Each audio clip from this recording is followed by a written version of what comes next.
Le 6 juillet 2024, le Centre international de conférence de Niamey a abrité le premier sommet du Collège des chefs d'État des pays membres de l'Alliance des États du Sahel, jour qui a marqué la création de la Confédération des États du Sahel. Une première année effectuée sous l'exercice du président de la transition malienne, le général Assimi Goïta. Pendant cette première année, l'Alliance, qui constitue un vaste territoire enclavé de 2,8 millions de kilomètres carrés, a instauré des plans de paix et de sécurité communs d'une part, la mise en place des institutions nécessaires à la réalisation de la Confédération AES et d'autre part. L'une des premières actions a été l'officialisation du logo de la Confédération le 30 décembre 2024 et de sa devise « Un espace, un peuple, un destin ». Le 21 janvier 2025, l'AES a procédé à la mise en place d'une force unifiée de 5000 soldats issus des armées du Niger, du Mali et du Burkina pour assurer la défense des trois États tous confrontés au terrorisme et à l'insécurité croissante.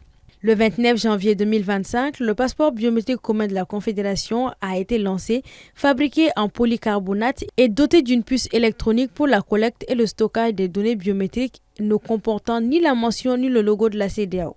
La carte biométrique nationale du Mali a également été adoptée comme modèle de carte d'identité pour l'ensemble de l'espace AES. Le 22 février 2025, l'Alliance est dotée d'un drapeau de forme rectangulaire avec un fond vert représentant les ressources naturelles de l'espace confédéral. Le 10 mai 2025, l'AES a officiellement adopté une hymne de 3 couplets dénommée Sahel Benkan.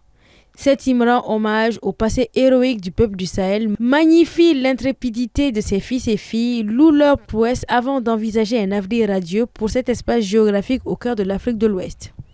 En perspective, les pays de l'AES prévoient de créer la Banque confédérale d'investissement et de développement avec un capital initial de 500 milliards de francs CFA, accompagné de l'instauration d'un prélèvement confédéral sur les importations hors UEMOA pour assurer le financement des projets. La création de la télévision de l'AES. Dans le domaine des infrastructures, la Confédération a validé un ambitieux programme incluant un projet d'autoroute Niamey-Bamako de 1446 km et l'élaboration d'une feuille de route pour le développement ferroviaire. Le volet agricole prévoit un plan d'aménagement de 2 millions d'hectares pour les productions végétales et animales. Et enfin, un projet de création d'une compagnie aérienne confédérale et l'établissement d'une centrale d'achat pour les produits de première nécessité.